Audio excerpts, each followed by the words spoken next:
Hello students, welcome to my YouTube channel. मी यज्ञा आनंद गुरु तुमचं माझ्या यज्ञा ई लर्निंग या चॅनलवर स्वागत करते. मुलांना आज आपण आपला जो 6th चॅप्टर आहे कॉन्फ्लिक्ट विथ द मुघल्स हा चॅप्टर आपण आजच्या व्हिडिओमध्ये कव्हर करणार आहोत. त्याआधी ज्यांनी चॅनल सबस्क्राईब नसेल केला त्यांनी प्लीज चॅनल सबस्क्राईब करा, बेल आयकॉनवर क्लिक करा आणि व्हिडिओ आवडल्यास व्हिडिओला लाईक, कमेंट आणि शेअर नक्की करा. चला तर मग स्टार्ट करूया आजच्या आपल्या व्हिडिओला. आपल्या चॅप्टरचं नाव आहे कॉन्फ्लिक्ट विथ द मुघल्स. ठीक आहे, म्हणजेच मुघलांशी संघर्ष. Okay, so far Shivaji Maharaj had successfully fought the Adilshahi, but for expanding the Swarajya conflict with the Mughals was inevitable. The Mughals posed a great threat to the Swarajya even as it began to expand. Maharaj triumphed over this threat too. He regained his forts and territories from the Mughals. He got himself crowned. He took up a campaign of the south. We shall learn about these events in this chapter.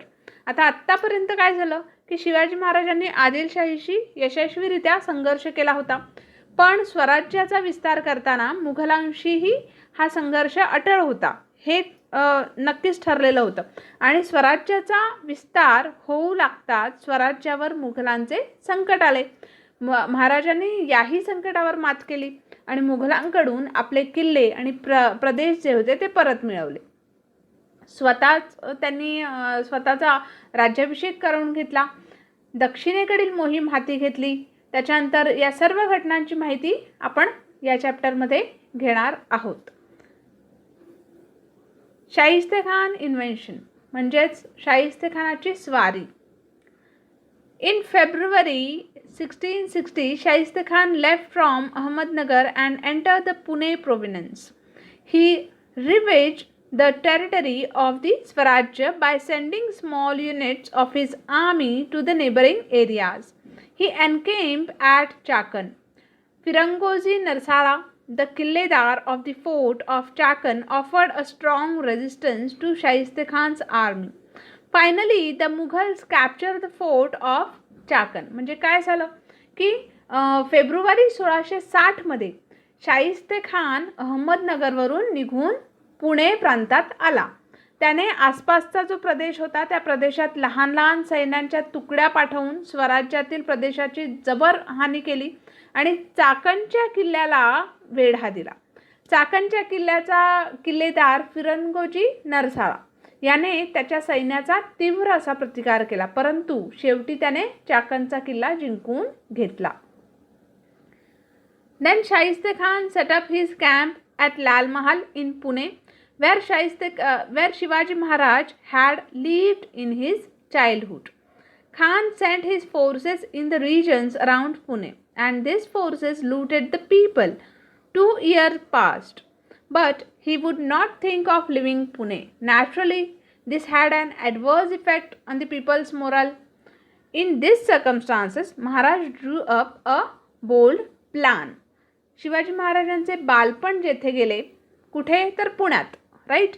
त्या पुण्यातील लाल महालात शाहिस्ते खान तळ ठोकून बसला आणि तेथून आसपासच्या मुलखाची त्याने लूट सुरू केली. म्हणजे मुलखाला लुटणं, लोकांना लुटणं हे त्याने सुरू ठेवलं आणि 2 वर्षे झाली तरी तो पुण्यातला मुक्काम काय सोडायचा विचार करत नव्हता. त्याचा प्रजेवर खूप वाईट असा परिणाम झाला. स्वाभाविकच परिणाम होणारच होता आणि अशा परिस्थितीत महाराजांनी एक धाडसी असा बेत आखला. Shivaji Maharaj decided to raid Lal Mahal secretly under his own leadership. On 5th April 1663, Maharaj raided Lal Mahal at night with a select band of soldiers. In this raid, Shaista Khan lost his fingers. He suffered great humiliation. He left Pune and shifted his camp to Aurangabad. Due to this episode, he incurred the displeasure of Aurangzeb. Aurangzeb transferred him to the province of Bengal. The successful attack on Shaista Khan had an impact on the people, and their faith in the capability of Maharaj was strengthened even further. Shivaji महाराजांनी स्वतःच्या नेतृत्वाखाली राजमहालावर गुप्तपणे छापा घालण्याची धाडसी अशी योजना आखली. त्यानुसार 5 एप्रिल 1663मध्ये 1663मध्ये महाराजांनी रात्रीच्या वेळी निवडक असे त्यांचं सैन्य घेऊन लाल महालावर त्यांनी छापा घातला आणि या छाप्यात शाहिस्तेखानाची बोटे सुद्धा तुटली, त्याची मानहानी झाली. त्याने पुणे सोडले आणि आपला मुक्काम औरंगाबादला हलवला. या प्रकारामुळे त्याने औरंगजेबाची नाराजी जी होती ती ओढवून घेतली होती. औरंगजेबाने त्याला बंगालच्या सुभ्यावर पाठवले. शाहिस्तेखानावरील या यशस्वी हल्ल्याचा परिणाम लोकांवर सुद्धा झाला. शिवाजी महाराजांच्या कर्तृत्वावरील प्रजेचा विश्वास हा अधिकाधिक वाढत गेला. Right. Then can you tell, सांगा बघू. If you want to visit the city of Surat, what route will you take? Show it with the help of a map. Visualize how Shivaji Maharaj must have reached Surat. Surat शहराला जर तुम्हाला भेट द्यायची असेल, जर तुम्हाला विजिट करायचं असेल तर आपण कसे जाल, कोणत्या मार्गाने जाल, हे तुम्हाला नकाशाच्या सहाय्याने विथ मॅप तुम्हाला हे दाखवायचं आहे. आणि शिवाजी महाराज सुरतेला कसे पोचले असतील याची तुम्हाला कल्पना करायची. इमॅजिन करा की ते त्यावेळेस कशा पद्धतीने, आता तर आपल्याकडे ट्रान्सपोर्ट्स आहेत, राईट, त्यावेळेस ट्रान्सपोर्टही नव्हते, बरोबर. तर त्यावेळेस ते कशा पद्धतीने सुरतेला पोचले असतील याचं हे तुम्हाला इमॅजिन करायचं, व्हिज्युअलाइज करायचं. देन द सुरत कॅम्पेन म्हणजे सुरतेवर स्वारी, सुरत शहरावर स्वारी. In 3 years' time, Shaiste Khan had ravaged large territories of the Swarajya. It was necessary to make good this loss. For this, Shivaji Maharaj devised a plan for teaching the Mughals a lesson. Surat was a big trade center and port under Mughal control. The British, Dutch and French had their factories there. Okay. Maximum revenue was being generated by this city for the emperor. It was a rich city. Maharaj marched on Surat. Inayat Khan and Subedar of Surat could not put up any resistance. Maharaj obtained plenty of wealth from Surat without bothering the common people. His campaign of Surat was completely successful. This campaign was a stunning blow to Emperor Aurangzeb's Prestige. आता सुरतेवर ज्यावेळेस स्वारी केली त्यावेळेस शाहिस्ते खानने 3 वर्षांच्या काळात स्वराज्याचा बराचसा प्रदेश हा उद्ध्वस्त केला होता. त्याची भरपाई करणे हे आवश्यक होतं. त्यासाठी महाराजांनी मुघलांना धडा शिकवण्याची एक योजना आखली आणि मुघलांच्या ताब्यातील सुरत हे एक मोठे व्यापारी केंद्र आणि बंदरसुद्धा होते. ते इंग्रज, डच, फ्रेंच यांच्या वखारीत होते आणि हे शहर बादशाला सर्वात जास्त महसूल देत होतं. तसंच ते आर्थिकदृष्ट्या सुद्धा संपन्न असं शहर होतं. त्यामुळे त्यांनी सुरतेवर महाराजांनी स्वारी केली. सुरतेचा सुभेदार इनायत खान महाराजांच्या स्वारीचा प्रतिकार करू शकला नाही आणि सामान्य प्रजेस त्रास न देता त्यांनी सुरतेमधून विपुल अशी संपत्ती मिळवली. त्यांची ही मोहीम सुद्धा यशस्वी झाली. यामुळे औरंगजेब बादशाच्या प्रतिष्ठेस धक्का बसला. देन जयसिंग's इन्व्हेन्शन म्हणजे जयसिंगाची स्वारी. With a view to curbing the increasing activities of Shivaji Maharaj, Aurangzeb sent Mirza Raja Jai Singh, an experienced and powerful Rajput Sardar. Jai Singh came to Pune. He started drilling all the forces against Shivaji Maharaj. To the Portuguese of Goa and Vashi, the Dutch of Vengurla and British of Surat and the Siddhis of Janjira, Jai Singh suggested that they should start the naval campaign against Maharaj. जयसिंगची स्वारी ज्यावेळेस झाली, शिवाजी महाराजांच्या वाढत्या अशा हालचालींचा बंदोबस्त करण्यासाठी औरंगजेबने काय केलं, मिर्झा राजा जयसिंग जो होता हा अनुभवी आणि मार्तबकार राजपूत सरदार होता, त्याला त्यांनी इथे पाठवलं आणि तो पुण्यामध्ये आला. त्याने महाराजांच्या विरोधात सर्व अशी शक्ती संघटित करण्यासाठी आपले प्रयत्न सुरू केले. गोव्याचे तसेच वसईचे पोर्तुगीज, वेंगुर्ल्याचे डच आणि सुरतेचे इंग्रज आणि जंजिराचा सिद्धी यांनी महाराजांविरुद्ध आरमारीची मोहीम जी आहे ती काढावी असं जयसिंगने सुचवलं. Then Jaisingh drew up a plan of capturing the forts in possession of Maharaj. Mughal forces were sent to various parts of the Swarajya. They ravaged the territories of the Swarajya. Maharaj endeavored to resist the Mughals. Jai Singh and Diler Khan laid siege to the fort of Purandar. When the Mughals put the fort of Purandar under siege, Murarbaji Deshpande fought with the greatest of courage. He died a hero's death. Considering the seriousness of the situation, Maharaj began talks for the treaty with Jai Singh.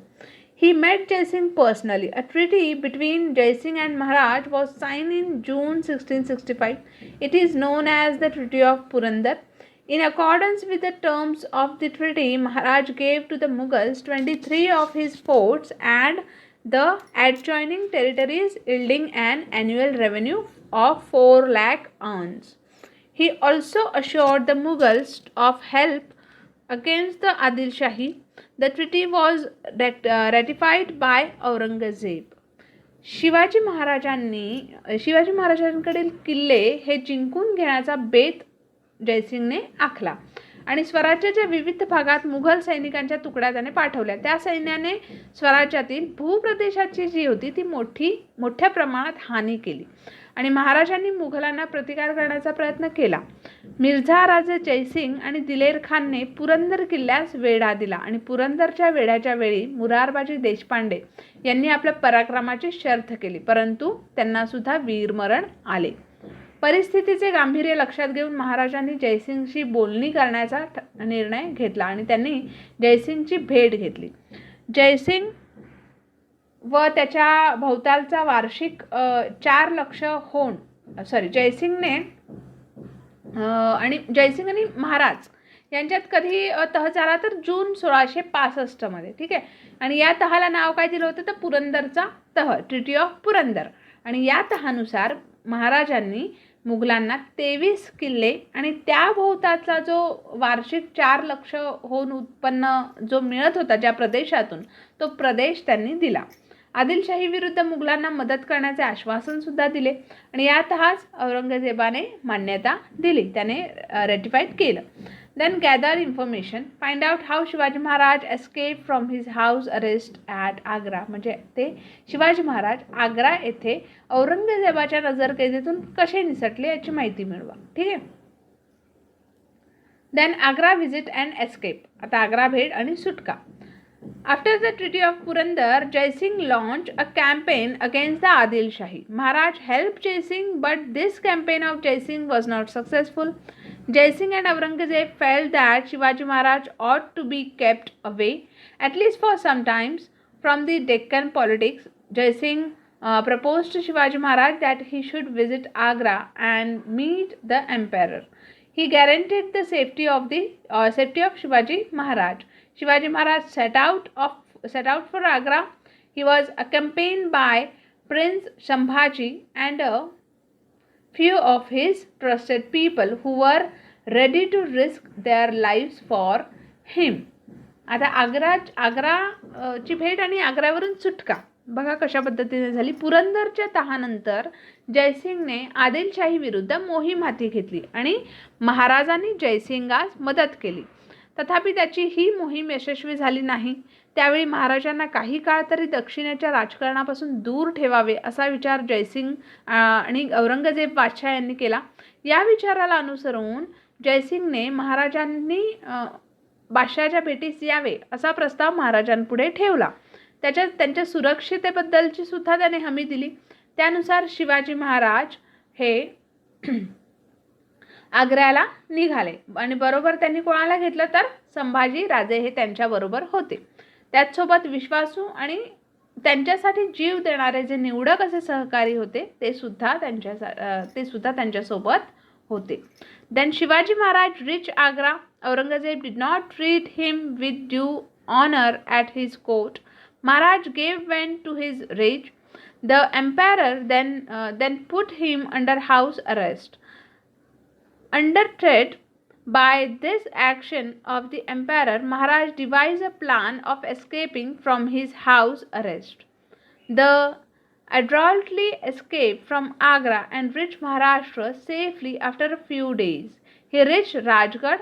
While returning From Agra, he had left Sambhaji Raje at Mathura. Later, Prince Sambhaji was brought safely to Rajgarh. While Maharaj was away from Swarajya, Veer Mata Jijabai and associates of Shivaji Maharaj looked after the administration of Swarajya. म्हणजे महाराज आग्र्याला पोहोचले आणि औरंगजेबने दरबारामध्ये त्यांचा योग्य तो मान ठेवला नाही. त्यामुळे त्यांनी संताप व्यक्त केला. त्यानंतर बादशाहने काय केलं, त्यांना नजरकैदेत ठेवलं आणि बादशाहच्या या कृतीने डगमगून न जाता महाराजांनी नजरकैदेतून सुद्धा आपली सुटका करून घेण्याची योजना जी आहे ती त्यांनी आखली आणि आग्र्यातून ते निसटले आणि काही दिवसांनी महाराष्ट्रात सुरक्षितपणे पोहोचले. आग्र्याहून जेव्हा ते निसटले त्यावेळेस त्यांनी संभाजी राजांना मथुरा येथे ठेवले आणि पुढे त्यांनी सुखरूपपणे राजगडावर संभाजी महाराजांना आणण्यात आले. महाराज स्वराज्यापासून दूर असताना स्वराज्याचा जो कारभार होता तो वीर माता जिजाबाई आणि त्यांचे काही सहकारी जे होते महाराजांचे त्यांनी सांभाळला. Then on the offensive against Mughal. आता मुघलांविरुद्ध आक्रमक असा पवित्रा. ठीक आहे. Immediately after returning from Agra, Maharaj did not want any conflict with the Mughals. However, he wanted to recapture the forts and territories given to the Mughals as per the Purandar Treaty. For this, he prepared a comprehensive and bold plan. It was his strategy to capture the forts by sending a well-equipped army on the one hand and on the other hand to keep the Mughals unstable by invading the territories of the Deccan under their control. Maharaj attacked the Mughal territories of Ahmednagar and Junnar. Then he recaptured several forts such as Sinhagad, Purandar, Lohagad, then Mahuli, Karnala and Rohida, one after another. Then Maharaj attacked Surat for the second time. While returning from Surat, he fought a great battle with the Mughals at Wani Dindori in Nashik district. Maharaj defeated the Mughal Sardar Daud Khan in the great battle. After that, Moropant Pingle captured Trimbakgad near Nashik. आता महाराजांना मुघलांबरोबर लगेचच संघर्ष हा नको असला तरी पुरंदरचे तहात मुघलांना दिलेले किल्ले आणि प्रदेश हे त्यांना परत मिळवायचे होते. त्यासाठी त्यांनी एक व्यापक आणि धडाडी अशी योजना आखली. एका बाजूला निरनिराळ्या किल्ल्यांवर जय्यत तयारीने सैन्य पाठवून ते किल्ले घ्यायचे, तर दुसऱ्या बाजूला दख्खनमध्ये मुघलांच्या प्रभुत्वाखाली असलेल्या प्रदेशावर हल्ले करून त्यांना अस्थिर ठेवायचे. हे असे धोरण त्यांनी आखले होते. त्यानुसार त्यांनी मुघलांच्या अहमदनगर आणि जुन्नर या प्रदेशांवर हल्ले केले. पुढे एकापाठोपाठ सिंहगड, पुरंदर, लोहगड, माहुली, कर्नाळा, रोहिदा हे किल्ले सुद्धा त्यांनी जिंकून घेतले. Then thus Shivaji Maharaj was successful in the offensive that he had launched against the Mughals. Sardars such as Tanaji Malusare, Moropant Pingle, then Pratap Gujar, etc. made a valuable contribution in this offensive. Krishnaji Ananda Sabhasar, a contemporary chronicle, thus described this campaign. He took as many as 27 forts in 4 months and earned a great reputation for himself. त्यानंतर महाराजांनी दुसऱ्यांदा जेव्हा सुरतेवर स्वारी केली तेथून ते परत येताना नाशिक जिल्ह्यातील वनी दिंडोरी या ठिकाणी त्यांचा मुघलांबरोबर जो मोठा संघर्ष झाला, या संघर्षात त्यांनी दाऊद खान या मुघल सरदाराचा पराभव केला. त्यानंतर मोरोपंत पिंगळे जे होते यांनी नाशिक जवळील त्र्यंबकगड जे आहे ते जिंकून घेतला आणि अशा रीतीने महाराजांच्या मुघलांविरुद्धच्या चढाईच्या धोरणास यश मिळाले. आणि या चढाईच्या मोहिमांमध्ये तानाजी मालुसरे, मोरोपंत पिंगळे, प्रतापराव गुजर इत्यादी सरदारांची मोलाची कामगिरी त्या सरदारांनी केली. या मोहिमांचे वर्णन हे कृष्णाजी आनंद सभासद या बखरकारामध्ये पुढील प्रमाणे केलेले आहे. चहू महिन्यात 27 गड घेतले, मोठी ख्याती केली. चहू महिन्यात म्हणजेच ही टूक as many as 27 fort, 27 fort in 4 month, 4 महिन्यात. ठीक आहे. And on a great reputation for himself, आणि मोठी ख्याती केली म्हणजे स्वतःचं रेप्युटेशन असं ग्रेट केलं. ठीक आहे. Then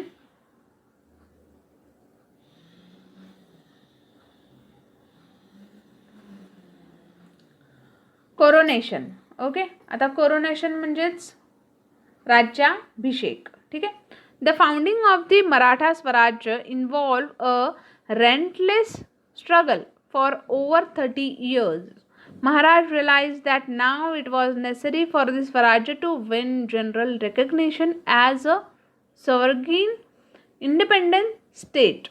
For this, a formal coronation was necessary. On 6 June 1674, he had himself coronated at Raigad by Gagabhatta, a learned Pandit. सतत 30 वर्षांच्या अविश्रांत अशा परिश्रमातून मराठ्यांचे स्वराज्य साकार झाले होते. स्वराज्याचे अस्तित्व स्वतंत्र आणि सार्वभौम्य आहे हे स्पष्ट करण्यासाठी स्वराज्यास अधिकृतता आणि सर्व मान्यता प्राप्त होणं आवश्यक होतं. हे महाराजांच्या लक्षात आलं. यासाठी विधिवत असा राज्याभिषेकाची आवश्यकता होती आणि म्हणूनच त्यांनी 6 जून 1674 या दिवशी विद्वान पंडित गागाभट्ट यांना बोलावून यांच्या हस्ते रायगडावर आपला राज्याभिषेक करवून घेतला. Maharaj ascended the throne of Swaraj. He now became the Chhatrapati of Swaraj. As a symbol of sovereignty, the Rajyabhishek, the coronation era was started. Maharaj became the founder of new era. On the occasion of the coronation, special coins were minted. A gold coin called Hans and a copper coin called Shivrai, with the legend Shri Raja Shivachatrapati inscribed on them. Thereafter, all royal correspondence Rajpatra carried the words Kshatrikula Vansa. Okay, Shri Raj Shivchhatrapati. काय words होते त्याच्यावर? Kshatriya Kulavansh Shri Raja Shivchhatrapati. A dictionary showing Sanskrit alternative for Persian word was prepared. It is known as Rajya Vyavahar कोश. Okay, नाव काय सांगितलं या पॅसेजमध्ये की या राज्याभिषेकाद्वारे महाराज आता स्वराज्याचे कोण झाले होते? छत्रपती झाले होते. आणि सार्वभौमत्वाचे प्रतीक म्हणून त्यांनी राज्याभिषेक हा नवीन अशी कालगणना जी आहे ती सुरू केली आणि ते आता शतकर्ते झाले. म्हणजे त्या शतकाचं त्यांनी ते कर्ते झाले, त्यांनी निर्माण केली ना, म्हणून ते कर्ते झाले. राज्याभिषेक प्रसंगी त्यांनी सोन्याचा होन आणि तांब्याची शिवराई ही खास नाणीसुद्धा पाडली. या नाण्यांवर श्री राजा शिवछत्रपती अशी अक्षरे कोरण्यात आली. तेथून पुढे राजपत्रांवर क्षत्रिय कुलावंशत श्री राजा शिवछत्रपती असा उल्लेख होऊ लागला. राज्याभिषेकानंतर त्यांनी फारसी शब्दांना पर्यायी संस्कृत शब्द असणारा एक कोश तयार करून घेतला आणि त्यालाच राज्य व्यवहार कोश असं म्हटलेलं आहे. त्याच्यानंतर बघा, इथे आपल्याला फोर्ट रायगड दाखवलाय आणि इथे वर आपल्याला शिवछत्रपती यांची प्रतिमा जी आहे, यांचं जे चित्र आहे ते आपल्याला इथे वर दाखवलेलं आहे. त्याच्यानंतर खाली बघा fort Raigad. Okay, then do you remember which Indian king started a new calendar? कोणत्या भारतीय राजाने नवीन कालगणनेची सुरुवात केली? शोधायचं आहे तुम्हाला. Then remember this. Some equivalent words in the Rajya Vyavahar Kosh are worth mentioning. For example, आता काही इथे वर्ड दिले आहेत जे राज्य व्यवहार कोशातील आहेत. बघूया कोणते आहेत. किताब, पदवी, किताब म्हणजेच पदवी. फरमान म्हणजे राजपत्र. जामीन म्हणजे प्रतिभूती. हाली म्हणजे सांप्रत. माझी म्हणजे पूर्व. फिलहाल म्हणजे तत्काळ.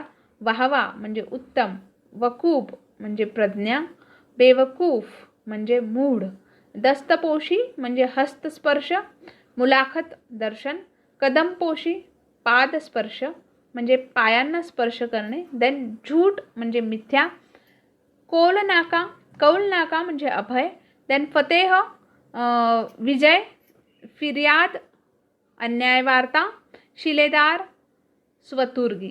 ठीक आहे, हे काही वर्ड्स आहेत, त्यांचे अर्थ पुढे आपल्याला दिलेले आहेत. जसं किताब त्यावेळेस यूज करत होते, किताब हा वर्ड यूज करते राजव्यवहारात, तर किताब म्हणजेच काय तर पदवी. ठीक आहे, अशा पद्धतीने जे अर्थ जो आहे त्या शब्दांचा तो तुम्हाला इथे दिलेला आहे.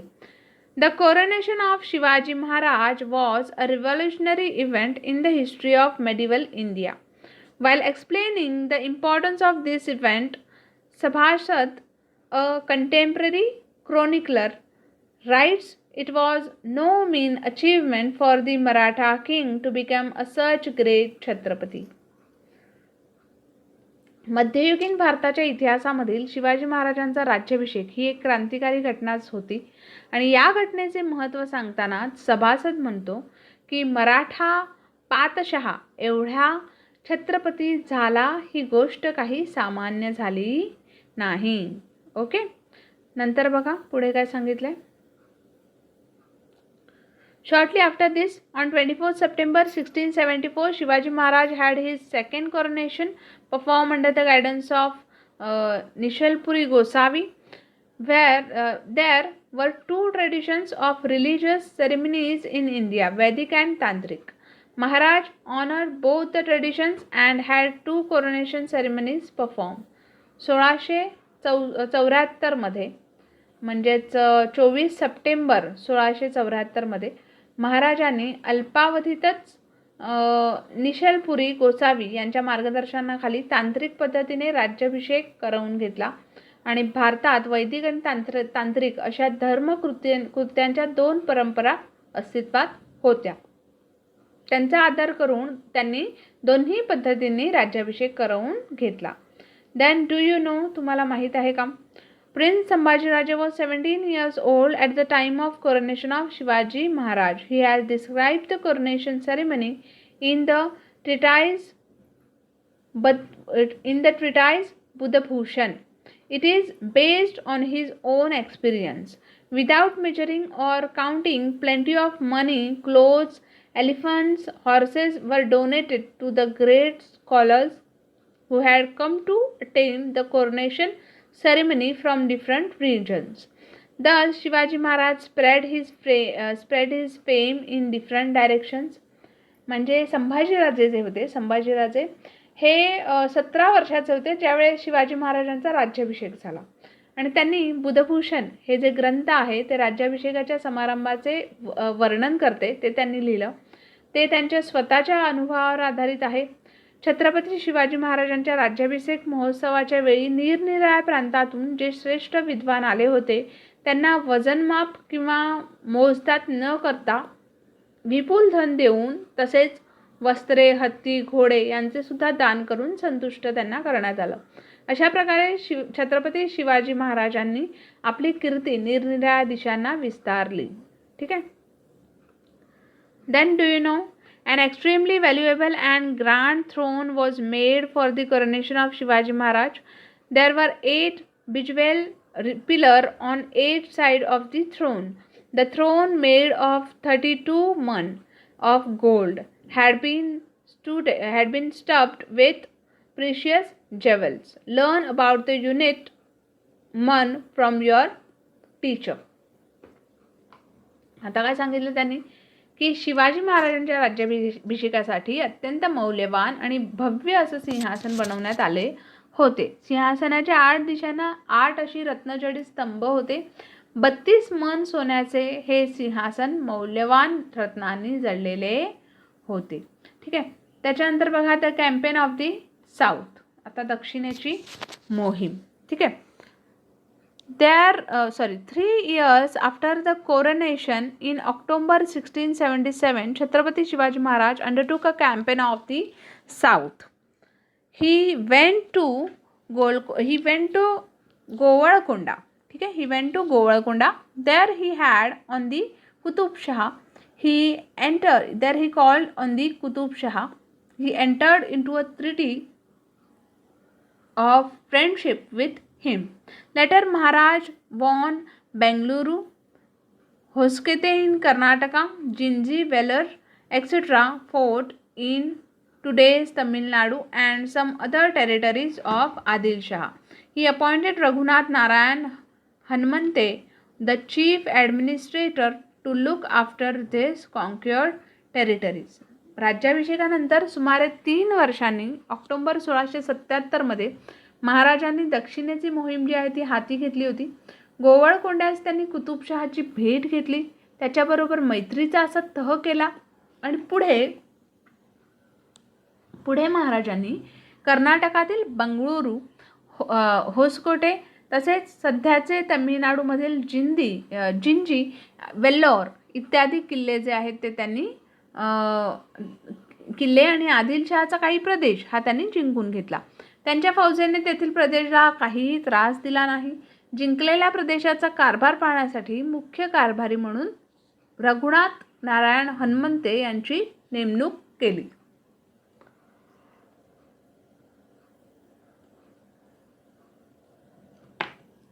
Vyankoji, the half-brother of Shivaji Maharaj, was then ruling the Tanjavur. Shivaji Maharaj tried to get him to participate in the activities of the Swarajya. After Vyankoji Raje, the ruler of Tanjavur, encouraged art and learning. The Saraswati Mahal library there is world famous. आता शिवाजी महाराजांचे सावत्र बंधू म्हणजेच कोणतं व्यंकोजी राजे हे सध्याच्या तमिळनाडूमध्ये असलेल्या तंजावर येथे राज्य करत होते. त्यांनाही आपल्या स्वराज्य कार्यात सहभागी करून घेण्याचा महाराजांचा प्रयत्न होता. व्यंकोजी राजे यांच्या पश्चात तंजावरच्या राजांनी विद्या आणि कला यांची जोपासना केली. तेथील सरस्वती महाल हे ग्रंथालय जगप्रसिद्ध आहे. ठीक आहे. Then in this campaign of the south, Maharaj had annexed the fort of Jinji in Tamil Nadu to his Swarajya. This proved to be great importance in later years. When the Mughal emperor stayed put in Maharashtra to destroy Swarajya, then the Chhatrapati Rajaram Maharaj had to leave Maharashtra for reasons of safety. At that time, he looked shelter in this southern fort of Jinji and ran the administration of Swarajya from him. Okay.